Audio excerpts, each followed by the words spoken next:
بسم اللہ الرحمن الرحیم۔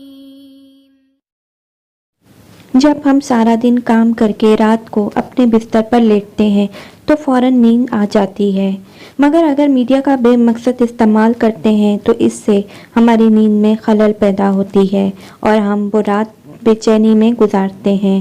ہم مسلمانوں کے لیے یہ ضروری ہے کہ سوتے وقت اللہ کا نام پڑھ کر سوئیں، اور جب ہم قرآن پاک کی سب سے طاقتور آیت یعنی آیت الکرسی پڑھ کر سوتے ہیں تو اللہ ہماری حفاظت کے لیے ایک فرشتہ بھیجتا ہے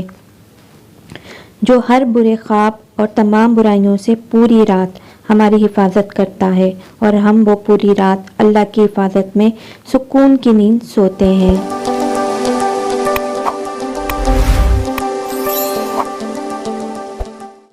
قرآن پاک کا ہر ایک لفظ ایک معجزہ ہے اور تمام انسانیت کے لیے ہدایت کا راستہ ہے، لیکن قرآن میں کچھ آیات ایسی بھی ہیں جو اپنے اندر موجود خصوصیات کی وجہ سے ایک اہم مقام رکھتی ہیں، اور قرآن میں آیت الکرسی کو وہ مقام حاصل ہے جس میں اللہ کی حکمت اعلیٰ کا بہترین خلاصہ موجود ہے، اور جس کی بنا پر یہ آیت قرآن کی سب سے بڑی اور سب سے اہم آیت تسلیم کی جاتی ہے۔ حضرت علی رضی اللہ تعالیٰ عنہ نے فرمایا کہ قرآن کی سردار آیت آیت الکرسی ہے، اور جب ہم اس آیت میں موجود مقصد کو تلاش کرتے ہیں تو ہمیں معلوم ہوتا ہے کہ اللہ نے ہم پر کتنی نعمتیں نازل کی ہیں، تو ہمیں اللہ کے سامنے سجدہ کر کے اس کا شکر ادا کرنا چاہیے۔ لیکن بعض دفعہ ہم اپنی مصروف زندگی میں اتنا کھو جاتے ہیں کہ ہم اپنے ارد گرد اللہ کی نعمتوں کو نظر انداز کرتے ہیں، لیکن کہیں نہ کہیں ہمارے ناشکرے دل کے اندر یہ خالی پن محسوس ہونے لگتا ہے کہ ہم جو کچھ بھی کر رہے ہیں یہ اللہ کے حکم اور فضل کے بغیر ممکن نہیں، تو پھر ہم شکر کیوں نہیں ادا کرتے ہیں؟ کہیں یہ تمام نعمت اللہ ہم سے واپس لے لے تو تب ہمارا کیا حال ہوگا؟ یہ سب جب کسی کے ذہن میں آتا ہے تو وہ اللہ کی ان تمام نعمتوں کا شکر گزار بن جاتا ہے، اور جب ہم آیت الکرسی پڑھتے ہیں تو ہم اللہ کی عظمت کو تسلیم کرتے ہیں، اور جب ہم آخر میں یہ پڑھتے ہیں وہ یہ سب سے بلند اور عظمت والا ہے تو ہم اس کی عظیم طاقت کا شکر ادا کرتے ہیں، اور جب ہم ہر نماز کے آخر میں آیت الکرسی پڑھتے ہیں تو اللہ ہمارے دلوں کو اپنی نعمتوں اور شکر سے بھر دیتا ہے۔ حدیث پاک میں آیت الکرسی کو قرآن کی سب سے افضل آیت قرار دیا گیا ہے۔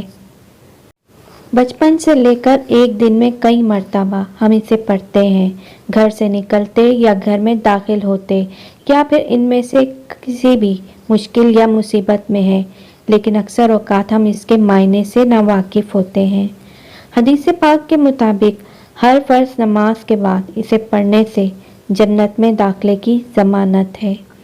جو شخص اسے صبح پڑھے وہ شام تک اللہ کی حفاظت میں رہتا ہے، اور شام کو پڑھنے والا صبح تک حفاظت حال ہی میں رہتا ہے۔ روایت میں ہے کہ اس اکیلی آیت مبارکہ کے نزول کے بعد 30,000 فرشتے اور بعض روایت کے مطابق 70,000 فرشتے اترتے ہیں، جس سے اس کی شان ظاہر ہوتی ہے۔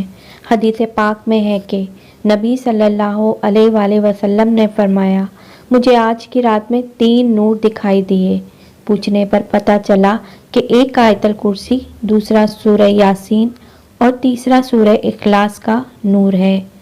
میں نے جب آیت الکرسی کے اسباب کے متعلق سوال کیا تو اللہ نے کہا، جو اس کا پڑھنے والا ہوگا وہ میری ضرورت زیادہ کرے گا، وہاں ایک ہی بار تلاوت کی ہو۔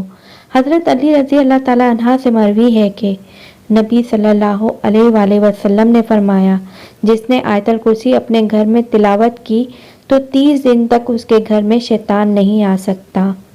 آیت الکرسی کی پہلی آیت کا اختتام اللہ کے 2 خوبصورت ناموں پر ہوتا ہے، یعنی الحی القیوم، یعنی وہ ذات جو خود اپنے بل پر قائم اور سب کو قائم رکھنے والے اور سب کو سنبھالنے والی ہو۔ اب حیرت انگیز بات یہ ہے کہ اس پہلی آیت کے پہلے جملے کا اس آیت کے آخری جملے کے ساتھ ایک گہرا تعلق ہے۔ اس آیت کے آخری جملے میں پھر سے اللہ کے 2 نام آئے ہیں